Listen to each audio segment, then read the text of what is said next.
Corinne, bonjour. Bonjour. Corinne, voilà, donc l'effectif est au complet. Bien oui, nous avons signé notre dernière joueuse hier, je crois. On attend le retour de signature, mais je pense que ça va être bon, qui est une joueuse poste 3 américaine. Alors tu peux nous décrire un petit peu cette nouvelle équipe, version 2020-2021 ? Disons que on aura gardé 4 joueuses, Aurélie, Alizé, Kim et Caro. Donc ça c'est une première chose. On a pris 2 étrangères. On a pris un poste 5 qui est international slovène qui s'appelle Tina Trebek, qui est une très bonne joueuse, qui a un 5 fuyant un peu différent de ce qu'on verra en Ligue 2. Et du coup, notre deuxième étrangère, c'est donc l'américaine qui arrive comme poste 3. D'accord ?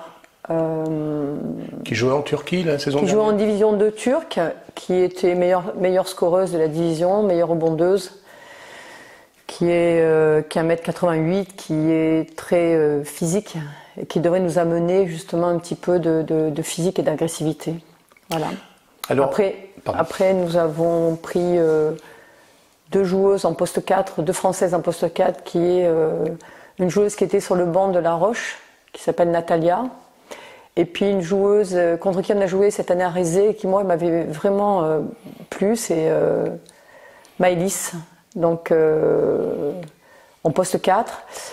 Et puis du coup à la Maine, j'ai décidé de prendre une joueuse qui joue à IF en F1 cette année, qui m'a été recommandée. Donc j'ai vu des vidéos et je pense qu'elle a un physique très intéressant et qu'elle pourra nous amener de l'agressivité tout terrain. Voilà, et puis en rotation du poste 5, j'ai pris une jeune joueuse qui sort du centre de formation de Landes, auprès de qui je me suis renseignée, et qui fait 1m90, qui est une joueuse qui a de très bonnes mains, qui est jeune, donc qui doit donc beaucoup travailler pour continuer à progresser. Jeune, c'est un terme qui est approprié en fait, à cette équipe en fait, parce qu'il y a beaucoup de jeunes. Oui, alors moi à la base on a l'obligation d'avoir 4 moins de 23 ans. Cette année on en aura 6, mais pour ma part, je trouve qu'il est intéressant à partir de maintenant de repartir sur un nouveau cycle avec des joueuses qui sont jeunes, mais qui sont toutes en termes d'apprentissage intéressants. Et ce sont surtout des joueuses qui ont connu les centres de formation et qui ont connu des équipes de ligue. Donc qui ont l'habitude de s'entraîner 2 fois. Et du coup c'est intéressant. Moi je ne fais pas attention à l'âge ou quoi que ce soit. Je regarde plus le potentiel de chaque joueuse pour dire qu'est-ce qu'elle peut apporter à l'équipe. Maintenant, il est évident qu'il leur faudra bien travailler et bien progresser pour que l'équipe puisse exister. C'est pour ça qu'on avait besoin d'avoir aussi des étrangères qui vont aussi tirer le groupe vers le haut, et notamment cette américaine que l'on a choisie. Alors tu dis bien travailler quand ? Parce que c'est vrai que c'est l'incertitude. Actuellement, on est avec cette pandémie, tout a été bouleversé. Alors le problème, c'est que c'est vrai qu'on n'a aucune lisibilité quant à la saison prochaine. Notamment, on ne sait pas quand est-ce qu'on va reprendre. On ne sait pas quand est-ce que les étrangères pourront arriver, quand est-ce que les joueuses pourront arriver. Il n'empêche qu'on est obligé de construire une équipe pour l'an prochain. Qu'au niveau du basket, toutes les équipes ont des étrangères qui viennent des États-Unis souvent, ou qui viennent de hors européens. Et donc on sera, que ce soit en garçon ou en fille, que ce soit en Ligue 1 ou Ligue 2, on sera toujours confronté à ce genre de problème. Donc à un moment donné, il va bien falloir qu'on trouve des solutions pour qu'on puisse les faire revenir. Ou alors, je pense aussi qu'il peut y avoir un décalage au niveau de la reprise du championnat, parce que tout le monde sera confronté. En Ligue féminine, il y a 4 étrangères. Sur les 4 étrangères, vous avez 2 non-européennes. Donc tout le monde est concerné. Et en Ligue 2, tout le monde a des américaines. Donc c'est pour ça qu'il était important pour moi. On a discuté avec Jean-Marie et Nicole. On a discuté quant à savoir s'il fallait prendre 2 européennes. Mais on va pas faire différemment des autres. Parce qu'autrement on va affaiblir l'équipe. Donc non, c'était un choix dominant, et pour lequel, après réflexion, il s'avère que c'est approprié, quoi, par rapport à notre équipe. Choix d'une américaine, tu étais un petit peu réticente. Au départ, on avait parlé en cours de saison des américaines. C'était pas. Oui, alors oui, c'est déjà bon, ça fait quand même 25 ans que j'entraîne, donc j'ai eu quand même des américaines avec qui ça s'est très bien passé. Mais je me suis quand même beaucoup renseignée sur cette joueuse-là, de par son agent, de par aussi son agent américain, par échange de mails pour justement savoir quelle était sa mentalité, parce que moi ce qui m'intéresse c'est d'avoir une étrangère, mais une étrangère qui a envie de travailler, et une étrangère qui se fonde dans le collectif, et ça malgré le fait que ce soit quelqu'un qui va être très forte individuellement, moi moi ce que je veux c'est qu'elle soit forte individuellement à l'intérieur du groupe, et non pas qu'il y ait un autre comportement. Ça c'est la première chose, donc là j'étais rassurée par rapport à ça. Après, il n'empêche qu'on verra quand elle arrive ce qu'elle pourra donner au groupe et la manière dont on va pouvoir l'utiliser. En tout cas, pour ma part, l'objectif était surtout de ne pas prendre un poste 4 à la place d'Olga, parce qu'Olga avait un tel impact sur notre jeu qu'on aurait sans arrêt comparé. Et là, je pense qu'on va partir sur quelque chose de nouveau.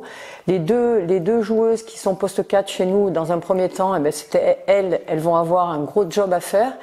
Mais c'était pour faire quelque chose de différent et non pas qu'on arrête, qu'on sans arrêt on puisse nous dire mais avant vous faisiez ça, avant tu faisais ça, pourquoi ça se passe pas comme ça, etc. Donc là au moins c'est repartir sur quelque chose de vraiment nouveau et aux filles de faire en sorte que ça se passe le mieux possible. C'est vrai qu'on a 6 nouvelles. L'année dernière on avait déjà eu 6 nouvelles, mais que le collectif sera essentiel et que chacune aura un rôle important à l'intérieur du groupe. Alors une nouvelle capitaine aussi, Alizé ? Oui, Alizé sera notre capitaine, en essayant de travailler un petit peu comme on a fait depuis janvier, en ayant un petit peu beaucoup d'échanges avec elle et beaucoup d'échanges avec le groupe, pour les laisser aussi faire vivre leur groupe. Mais le groupe est jeune, donc on fera sûrement beaucoup de travail individuel aussi par rapport à tout ça. Peut-être que les joueuses qui ont un petit peu plus d'expérience, eh ben, certaines fois seront au repos et puis les petites jeunes seront au boulot tout le temps. Alors tu as parlé de 6 départs. Parmi ces 6 départs, bien évidemment, inévitablement, on va parler du départ d'Olga, qui était là depuis 4 ans au BCMF et qui, lors d'une interview qu'elle a accordée à Montbrison TV, a fait beaucoup d'éloges sur toi. La rencontre qu'elle a eue avec toi lui a apporté beaucoup, elle nous l'a dit. Comment tu ressens, toi, ce départ ? Bon, déjà, je regarde rarement les vidéos. Et là, je l'ai regardé parce qu'on m'en a fait part, donc je l'ai regardé. Et c'est vrai que beaucoup d'émotions dans ce qu'elle a dit.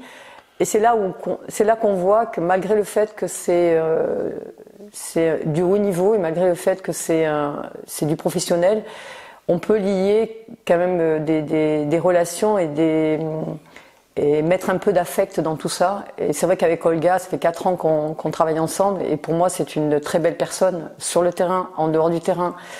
Et c'est vrai qu'on avait noué quand même si ça n'a pas toujours été rose, parce que quand elle n'était pas bonne, je me permettais de lui dire aussi. Donc, mais c'est vrai que ça m'a fait chaud au cœur ce qu'elle a dit, et que ça montre surtout que malgré le fait qu'il y ait ce travail et ce haut niveau, il y a des joueuses qui jouent pour autre chose que l'argent et qui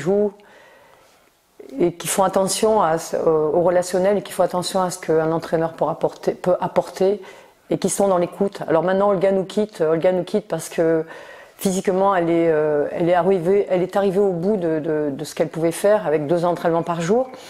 Mais moi je garderai d'elle le fait que Montbrison ait pu être à ce niveau-là. On a quand même été demi-finaliste l'année dernière en championnat de Ligue 2. C'était surtout aussi grâce à elle. Elle a tiré le groupe vers le haut et c'est moi ce que j'attends des étrangères. Ça veut dire c'est des joueuses qui doivent amener un plus à l'équipe et qui doivent tirer le groupe vers le haut. Et les Françaises qui sont autour d'elles doivent trouver leur position et doivent prendre plaisir à jouer avec des joueuses qui sont aussi fortes. Et j'espère qu'on aura, avec les 2 joueuses étrangères qui arrivent cette année, qu'on aura le même rapport et la même finalité, quoi. Maintenant, il faut attendre. Oui. que la date soit fixée. Oui, alors moi je vais commencer quand même à travailler avec elle, puisque maintenant l'équipe est vraiment figée. Je vais commencer à reprendre contact, et c'est vrai que dès qu'on aura la date de la reprise, on pourra vraiment tout mettre en place. Et bon, là on travaille un petit peu, je travaille un petit peu comment on va pouvoir jouer. On regarde un petit peu les vidéos, on essaye de s'occuper surtout. Voilà. La saison a déjà démarré. Dans ma tête, oui. Maintenant, il faut attendre vraiment les dates. Quand est-ce qu'on pourra vraiment faire quelque chose? Voilà. Merci Corinne. De rien.